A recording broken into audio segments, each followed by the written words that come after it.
Éternel notre Dieu, nous nous ouvrons à ton esprit, afin que l'Écriture devienne pour nous, maintenant, source de vie. Que cette vie mette dans nos cœurs des idées, puis dans nos bouches des paroles qui donnent de la force et de la lumière. Rends-nous attentifs à ce qui est juste et bon en chacun. Ouvre-nous à une espérance féconde. Fais-nous toujours espérer une nouvelle étape de création. Que ta joie soit notre force. Amen. Nous lisons en Genèse 18. Le Seigneur lui apparut au térébinthe de Mamré, alors qu'il était assis à l'entrée de sa tente pendant la chaleur du jour. Il leva les yeux et vit 3 hommes debout devant lui. Quand il les vit, il courut à leur rencontre, depuis l'entrée de sa tente, se prosterna jusqu'à terre et dit : « Seigneur, si j'ai trouvé grâce à tes yeux, ne passe pas, je te prie, sans t'arrêter chez moi, ton serviteur. Laissez-moi apporter un peu d'eau, je vous prie, pour que vous laviez les pieds, puis reposez-vous sous l'arbre. Je vais chercher quelque chose à manger pour que vous resteriez. Après quoi vous passerez votre chemin, car c'est pour cela que vous êtes passé chez moi, votre serviteur. » Ils répondirent : « D'accord, fais comme tu as dit. » Abraham se précipita dans la tente pour dire à Sarah : « Dépêche-toi, pétris 3 séas de fleurs de farine et fais-en des galettes. » Nous lisons dans Jean chapitre 3. Or, il y avait parmi les pharisiens un chef des Juifs du nom de Nicodème. Celui-ci vint le trouver de nuit et lui dit : « Rabbi, nous savons que tu es un maître venu de la part de Dieu, car personne ne peut produire les signes que toi tu produis si Dieu n'est avec lui. » Jésus lui répondit : « Amen, amen, je te le dis, si quelqu'un ne naît pas de nouveau, il ne peut voir le règne de Dieu. » Nicodème lui demanda : « Comment un homme peut-il naître quand il est vieux ? Peut-il entrer une seconde fois dans le ventre de sa mère pour naître ?» Jésus lui répondit : « Amen, amen, je te le dis, si quelqu'un ne naît pas d'eau et d'esprit, il ne peut entrer dans le royaume de Dieu. Ce qui est né de la chair est chair, et ce qui est né de l'esprit est esprit. Ne t'étonne pas que je t'ai dit, il faut que vous naissiez de nouveau d'en haut. Le vent souffle où il veut, tu l'entends, mais tu ne sais pas d'où il vient, ni où il va. Il en est ainsi de quiconque est né de l'esprit. »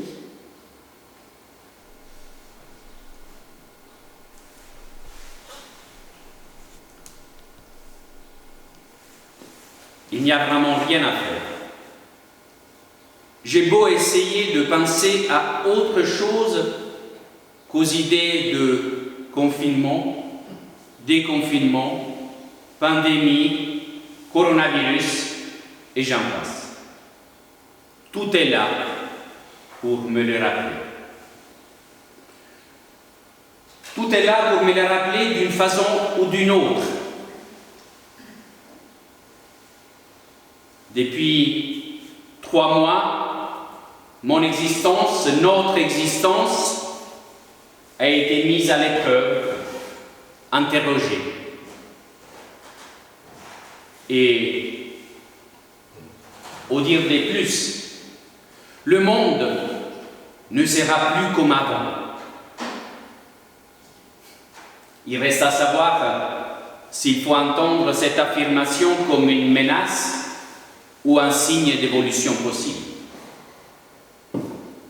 Combien de blessures, combien de blessés, ennui, déprime, vision qui s'ébrouille et nous empêche de voir plus loin que notre nez.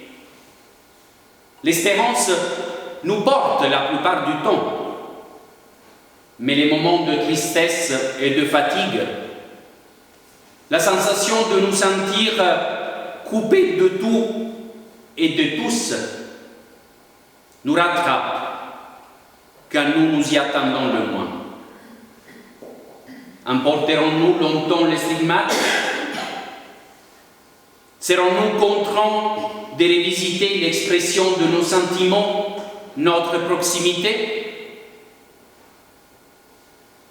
Cette vie de tous les jours, faite de chair, de nourriture, de rendez-vous, de contacts de travail, de relations familiales, de promenades, d'activités sportives et de loisirs partagés, de musique, de lecture, chez la plupart d'entre nous, a connu un sacré passage à vide.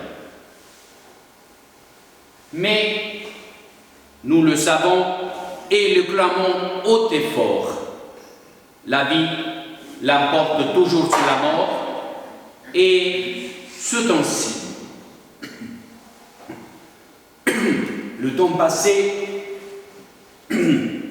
et celui que nous sommes encore en train de vivre, nous arrivons à le positiver de toutes les façons possibles et imaginables, en nous disant que cela a permis, entre autres, une réflexion sur notre monde, sur nos sociétés, sur nos systèmes politiques, économiques, sociétaux, a permis une sorte de recentrement, la possibilité pour certaines et certains de découvrir qu'en plus des touches play, stop, fast forward et rewind, lecture, arrêt, avance rapide, revenir en arrière, il y a aussi la touche pause.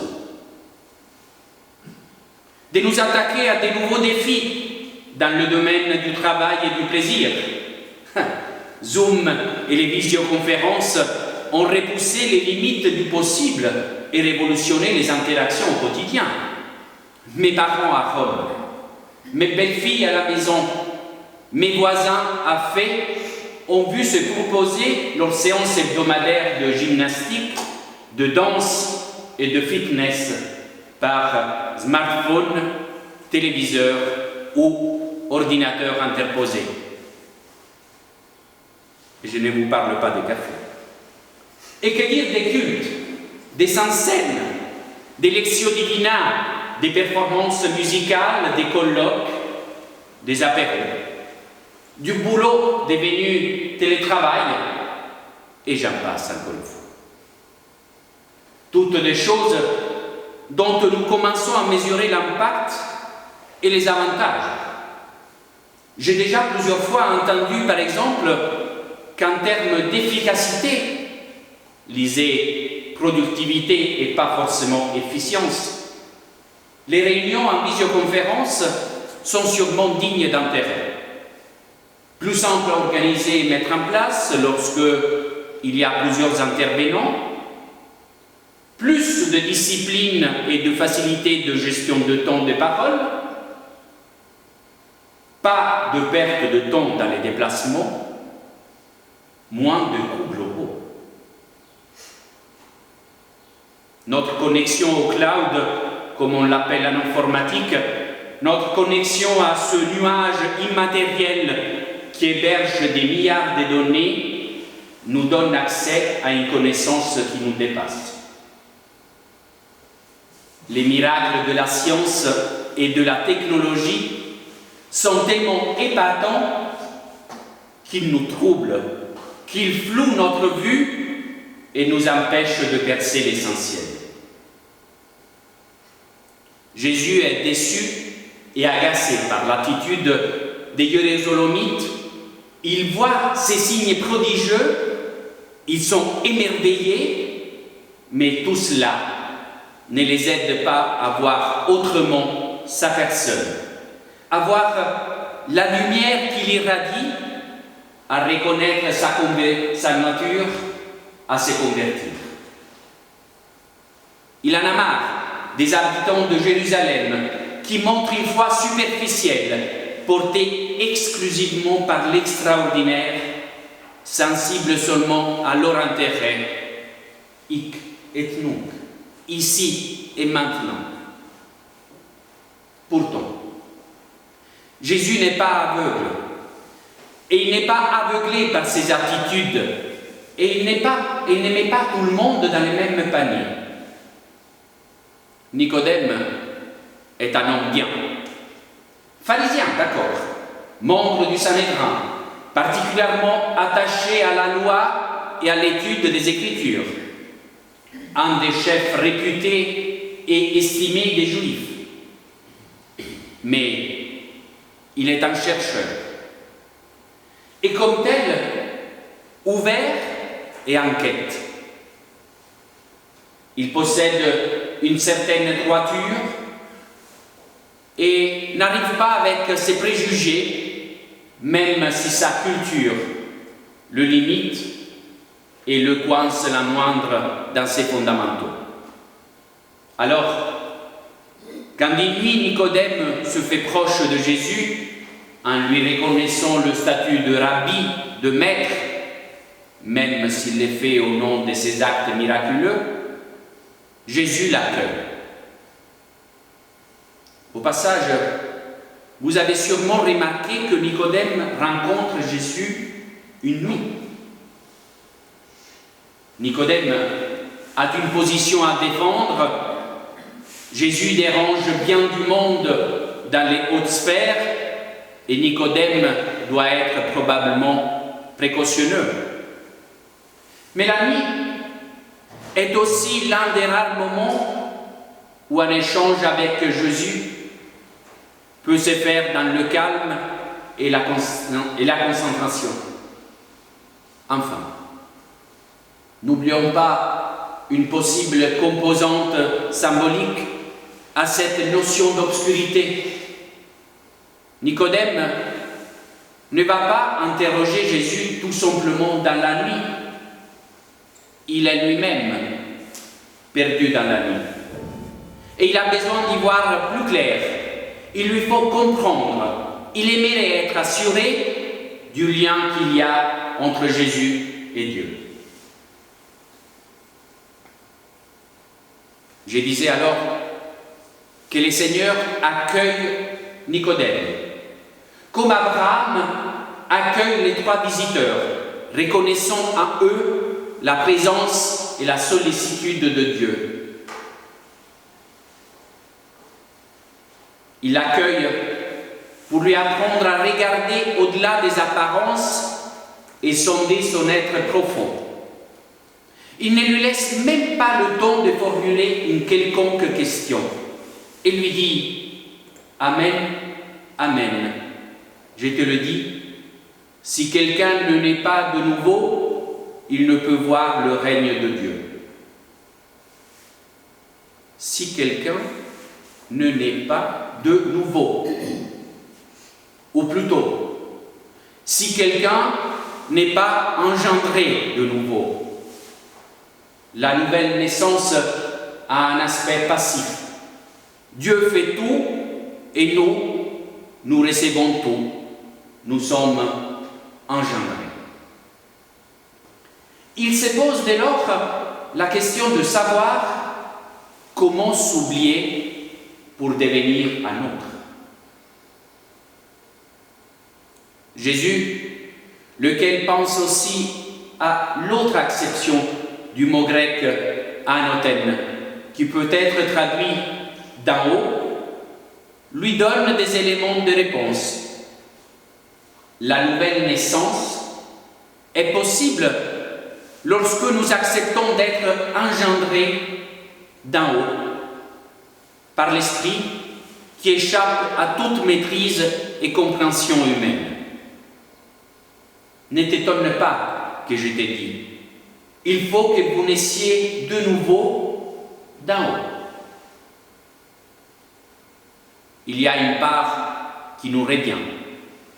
C'est la démarche de l'acceptation et de l'accueil de cette lumière qui émane de la présence divine dans différents êtres que nous croisons dans nos vies.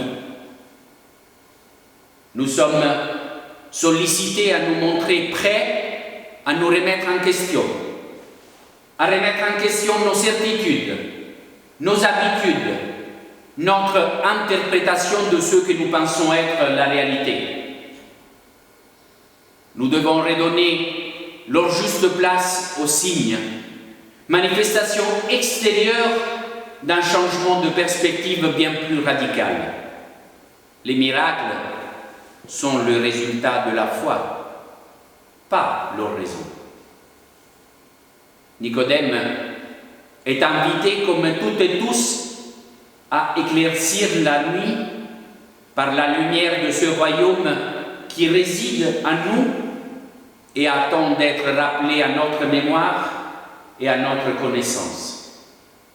Nous sommes conviés à ouvrir nos connexions bien au-delà des nuages, du cloud, en puisant dans les profondeurs de notre être, en élargissant notre finitude et en laissant l'esprit agir.